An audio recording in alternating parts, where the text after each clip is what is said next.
ଆଜିଠୁ ପ୍ଲାଷ୍ଟିକ ବୋତଲରେ ମିଳିବନି ପେଟ୍ରୋଲ। ରାସ୍ତା କଡ଼ରେ ବି ପ୍ଲାଷ୍ଟିକ ବୋତଲରେ ପେଟ୍ରୋଲ ବିକ୍ରି କଲେ ହେବ କାର୍ଯ୍ୟାନୁଷ୍ଠାନ। ରାଜ୍ୟରେ ଆଉ କୌଣସି ପେଟ୍ରୋଲ ପମ୍ପରେ ଲୋକମାନେ ପ୍ଲାଷ୍ଟିକ ବୋତଲରେ ପେଟ୍ରୋଲ କିଣିପାରିବେନି।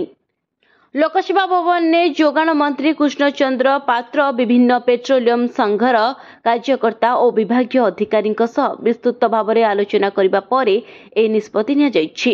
ଧନ ଜୀବନ ସୁରକ୍ଷାକୁ ଦୃଷ୍ଟିରେ ରଖି ପେଟ୍ରୋଲ ବିକ୍ରୟକୁ ନେଇ ରାଷ୍ଟ୍ରୀୟ ତୈଳ କମ୍ପାନୀ ଦ୍ୱାରା ପ୍ରଦତ୍ତ ନିୟମର କଡ଼ାକଡ଼ି ପାଳନ କରିବାକୁ ମନ୍ତ୍ରୀ ଶ୍ରୀ ପାତ୍ର ସଂଘଗୁଡ଼ିକୁ ନିର୍ଦ୍ଦେଶ ଦେଇଛନ୍ତି।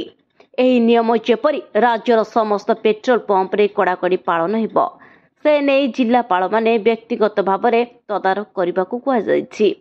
ଏହାସହ କୁହାଯାଇଛି ଯେ ବିଭିନ୍ନ ଅନୁଷ୍ଠାନ, କୃଷକ ଓ ସରକାରୀ କାର୍ଯ୍ୟାଳୟର ବ୍ୟବହାର ପାଇଁ ଖୁଚୁରା ଭାବରେ ପେଟ୍ରୋଲ ବିକ୍ରୟ ସମ୍ପର୍କରେ ଥିବା ନିୟମ ବଳବତ୍ତର ରହିବ।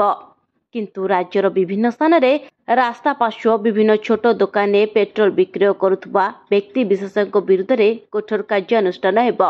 ଏ ନିୟମକୁ ଅବମାନନା କରି ଅନୈତିକ ଭାବରେ ସହଯୋଗ କରୁଥିବା ପେଟ୍ରୋଲ ପମ୍ପ କିମ୍ବା ବ୍ୟକ୍ତିଙ୍କ ବିରୋଧରେ ମଧ୍ୟ ଅନୁରୂପ କାର୍ଯ୍ୟାନୁଷ୍ଠାନ ଗ୍ରହଣ କରାଯିବ। ବ୍ୟୁରୋ ରିପୋର୍ଟ, ନ୍ୟୁଜ୍ ଦୁନିଆ।